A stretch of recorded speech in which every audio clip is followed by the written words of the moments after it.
കോൺഗ്രസ് നേതാവ് ഷാനിമോൾ ഉസ്മാൻ 100 കോടി രൂപയുടെ തട്ടിപ്പ് നടത്താൻ ശ്രമിച്ചെന്ന് പരാതി. ബംഗളൂരുവിലെ ഹോട്ടൽ അപ്പാർട്ട്മെന്റുകൾ അനധികൃതമായി കൈവശപ്പെടുത്താൻ ശ്രമിച്ചെന്നാണ് പരാതി.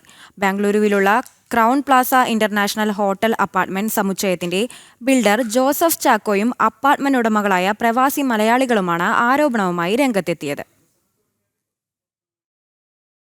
100 കോടി വിലമതിക്കുന്ന ഹോട്ടൽ അപ്പാർട്ട്മെന്റുകൾ കോൺഗ്രസ് നേതാവ് ഷാനിമോൾ ഉസ്മാനും കുടുംബാംഗങ്ങളും അനധികൃതമായി കൈവശപ്പെടുത്താൻ ശ്രമിക്കുന്നതായാണ് പരാതി. ബംഗളൂരുവിലുള്ള crown plaza international hotel apartment സമുച്ചയത്തിന്റെ ബിൽഡറായ ജോസഫ് ചാക്കോയും അപ്പാർട്ട്മെന്റ് ഉടമകളായ പ്രവാസി മലയാളികളുമാണ് ആരോപണവുമായി രംഗത്തെത്തിയത്. അപ്പാർട്ട്മെന്റ് കയ്യേറാനുള്ള ഭൂമാഫിയയുടെ ശ്രമത്തിനെതിരെ സഹായം അഭ്യർത്ഥിച്ചാണ് കർണാടകയുടെ ചുമതലയുണ്ടായിരുന്ന AICC സെക്രട്ടറി ഷാനിമോൾ ഉസ്മാനെ സമീപിച്ചതെന്ന് പരാതിക്കാർ പറയുന്നു. തന്റെ രാഷ്ട്രീയ സ്വാധീനം ഉപയോഗിച്ച് പ്രശ്നം പരിഹരിക്കാമെന്ന് ഉറപ്പു നൽകിയ ഷാനിമോൾ ഉസ്മാനും കുടുംബവും ക്രൗൺ പ്ലാസ ഫ്ളാറ്റ് സമുച്ചയത്തിലെ റെസ്റ്റോറന്റും അപ്പാർട്ട്മെന്റുകളും വാടകയ്ക്കെടുത്ത് നടത്താൻ കരാറിൽ എത്തുകയായിരുന്നു. പ്രതിമാസം 1,25,000 രൂപ വാടക നൽകാമെന്ന കരാറിലെ ഉറപ്പ് പിന്നീട് 3 മാസത്തിലൊരിക്കൽ എന്ന് തിരുത്തിയത് ചോദ്യം ചെയ്ത ജോസഫ് ചാക്കോക്കെതിരെ ഷാനിമോൾ ഉസ്മാനും കുടുംബവും കള്ളപ്പരാതി നൽകിയെന്നും ഭീഷണിപ്പെടുത്തിയെന്നുമാണ് ആരോപണം. 215ലധികം അപ്പാർട്ട്മെന്റുകളുള്ള ക്രൗൺ പ്ലാസയിലെ 20 അപ്പാർട്ട്മെന്റുകൾ ഷാനിമോളും കുടുംബവും നിയന്ത്രണത്തിലാക്കി.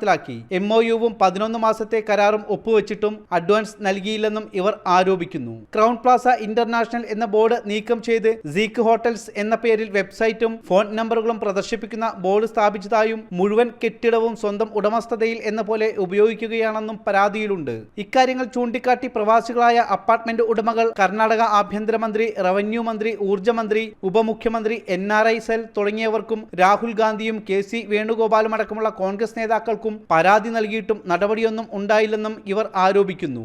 ജനം, തിരുവനന്തപുരം.